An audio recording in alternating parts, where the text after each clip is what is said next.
Assalamualaikum warahmatullahi wabarakatuh. Wassalatu wassalamu ala asrofil anbiya'i wal mursalin sayyidina wa maulana Muhammadin wa ala alihi washabihi ajmain amma ba'du. Terus Gempa Misteri Mbak Iko dimanapun berada, mudah-mudahan selalu dalam keadaan sehat walafiat ya. Keluarga panjenengan juga sehat walafiat ya. Yang punya istri dan anak juga diberikan kesehatan. Dan mudah-mudahan dalam mencari rezeki juga dimudahkan oleh Allah dan dilancarkan ya.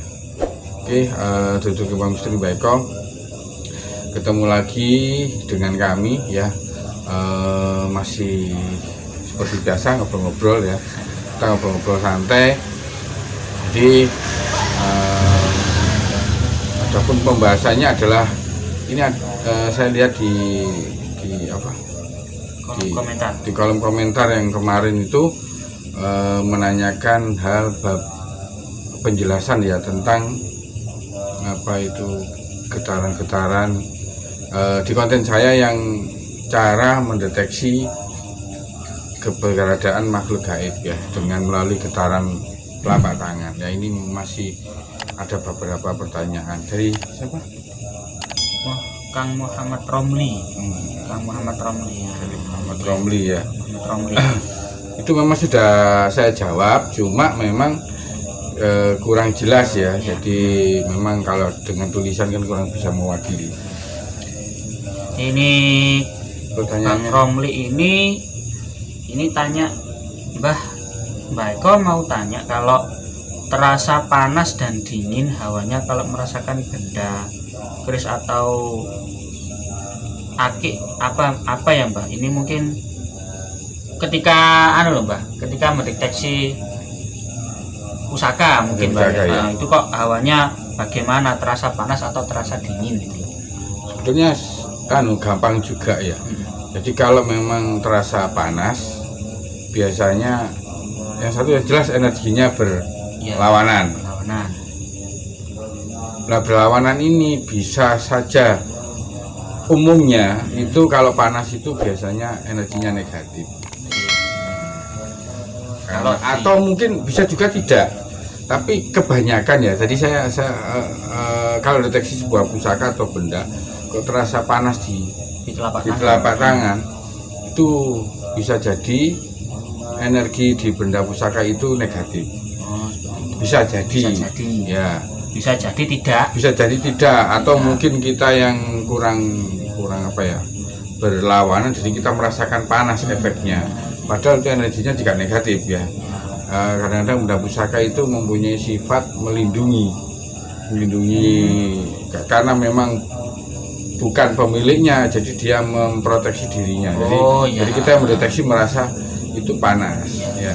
Antivirus lah ya, kalau di komputer itu ya. Cuma umumnya itu kalau panas itu sama dengan energi negatif ya. Kalau dingin ya positif, berarti kan cocok dengan kita. Nah, mungkin itu ya Bang Romli ya. Terus ya. Apakah kemudian gini Mbak, kan setiap benda pusaka kan belum tentu ada energinya Mbak ya. Ya toh, kan kadang kan ada yang memang murni ada, kadang kan mungkin itu hanya sekedar benda pusaka seperti biasa atau seperti pada umumnya. Nah, ketika kita mendeteksi nih Mbak ya, yang pertama kali mungkin bagi pemula ini ya, yang dirasakan apa sih Mbak? Jadi caranya seperti ya, ini saya jelaskan lagi ya. Di cara mendeteksi keberadaan makhluk gaib ya.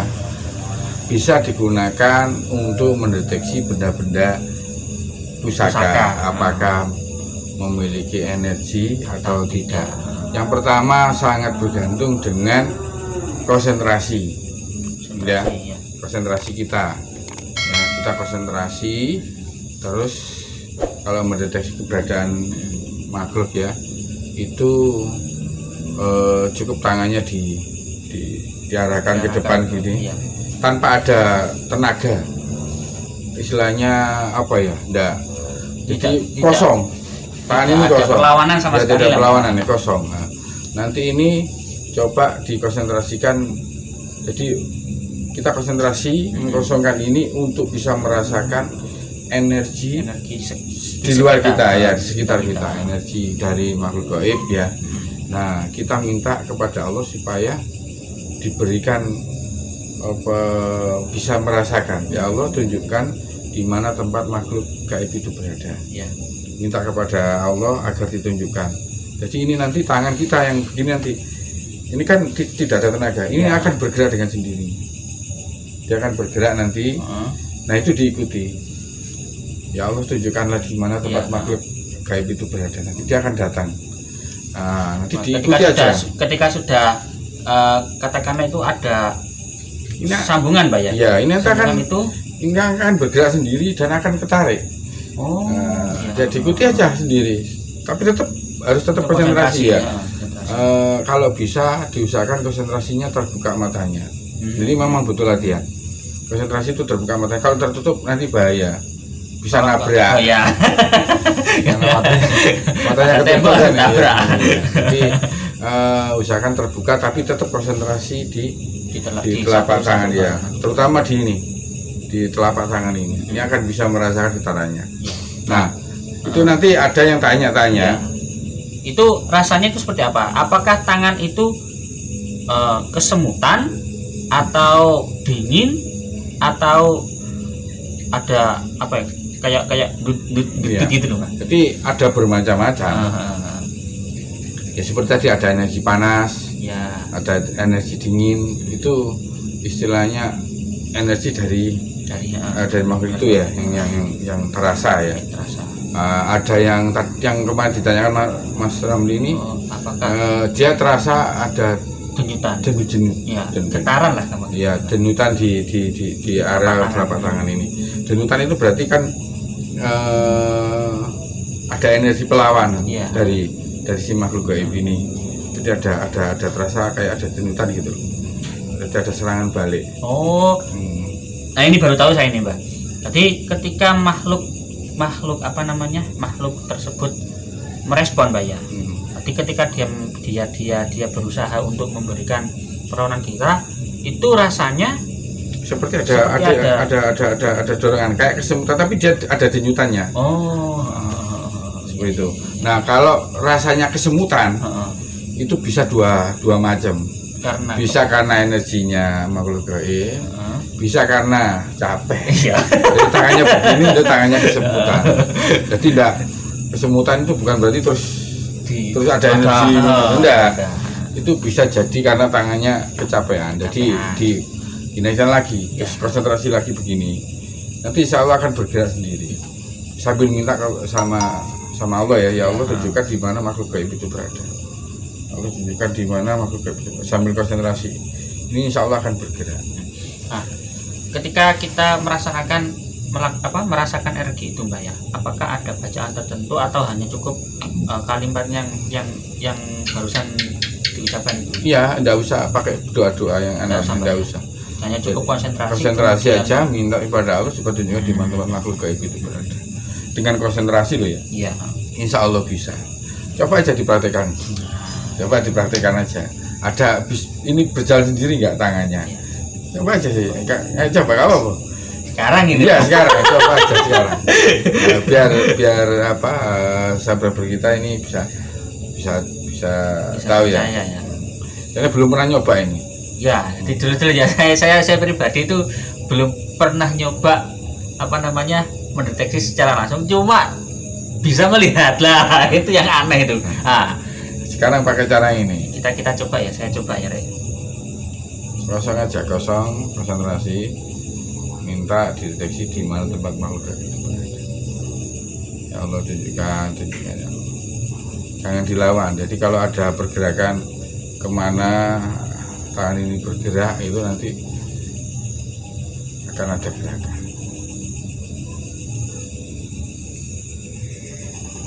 Nah, dulu coba diperhatikan seperti ini. Itu cara mendeteksi keberadaan makhluk-makhluk astral di sekitar kita, ya, secara langsung.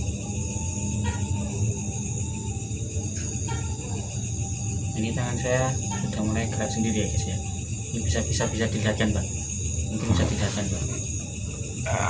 Ini tangannya ya gerak sendiri. pokoknya nggak dilawan ya. Jadi biar dia bergerak sendiri ya. Oke, cukup.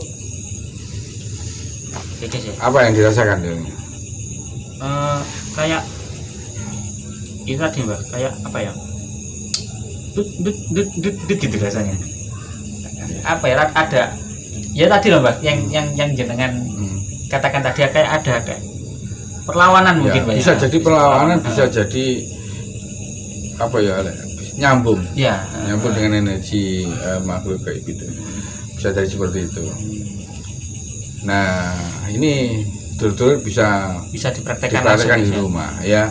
Pertanyaannya Dalam seperti ini Pak, apakah ketika kita mendeteksi seperti itu bahaya atau tidak untuk badan kita sendiri? Saya kira enggak bahaya. Kita cuma saja lah. mendeteksi saja keberadaan makhluk kayak gitu. Cuma kalau kita berani ya, kalau sudah nyampe di tempat itu dia akan berhenti. Nah, itu baru dirasakan, diraba-raba sendiri. Ini modelnya seperti apa, bentuknya seperti apa. Dan tetap berani konsentrasi sambil diraba kalau berani. Kalau jangan ada berani ya cuma begitu deteksi, berarti di sini ada. Sudah cukup. Selama tidak mengganggu enggak apa-apa. Oke guys ya, tadi seperti itu tadi ya penjelasannya. Untuk pertanyaan yang Kang Romli tadi, terima kasih banyak karena sudah memberikan pertanyaannya. Ini juga untuk mengedukasi bagi teman-teman Mbak ya. Jadi bagaimana caranya sih mendeteksi hal-hal seperti itu ya, cukup dengan konsentrasi, kemudian pasrah kepada Sang Pencipta sambil mengucapkan tadi Mbak ya. Tunjukkanlah saya di mana, tunjukkanlah di mana keberadaan makhluk itu berada. Minta langsung kepada Allah. Tapi di batin saja, jangan ngomong ya Allah, tidak, di batin saja ya. Tidak usah disampaikan tadi ya Allah. Nah, sambil konsentrasi, dilatih aja, lama kelamaan nanti peka.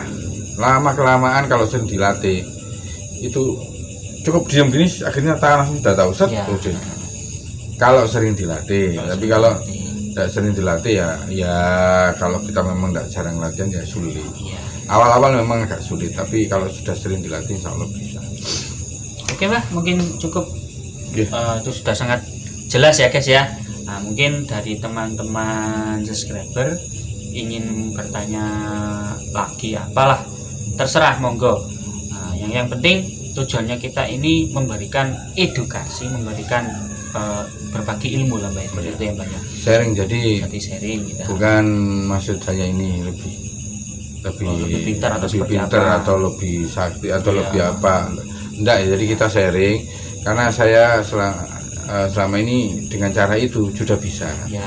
Di jenengan kalau mau coba saja, ini tanpa puasa, tanpa ada amalan tertentu, tanpa ada ritual-ritual yang aneh-aneh, enggak. Jadi cukup ini aja langsung dipraktekkan. Insya Allah kalau sama teman-teman tadi termasuk sahabat kita Mas Romli itu sudah nyoba dan dia sudah bisa merasakan, bahkan bisa merasakan panas, dingin, bahkan denyutan dia sudah bisa.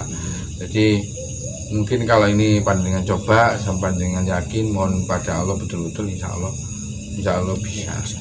Jadi kita sharing, mudah-mudahan bisa memberikan manfaat. Terus benar tadi itu kalau ada pertanyaan ya, dengan ada pertanyaan sekitar hal-hal mistis ya, bisa panjenengan tanyakan di kolom komentar, nanti akan kita balas atau mungkin nanti kita akan buatkan videonya apa yang istilahnya yang akan saya berikan ya, mudah-mudahan jadi kita saling share. Jadi saya juga tidak merasa lebih pintar, tapi mudah-mudahan ini bisa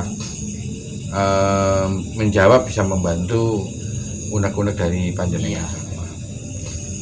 Oke Mbak, mungkin cukup ya. Oke, tutur jangan lupa like, comment, share, dan subscribe ya, kan subscribe gratis. Sampai ketemu di konten-konten Gebang Misteri Mbak berikutnya. Assalamualaikum warahmatullahi wabarakatuh.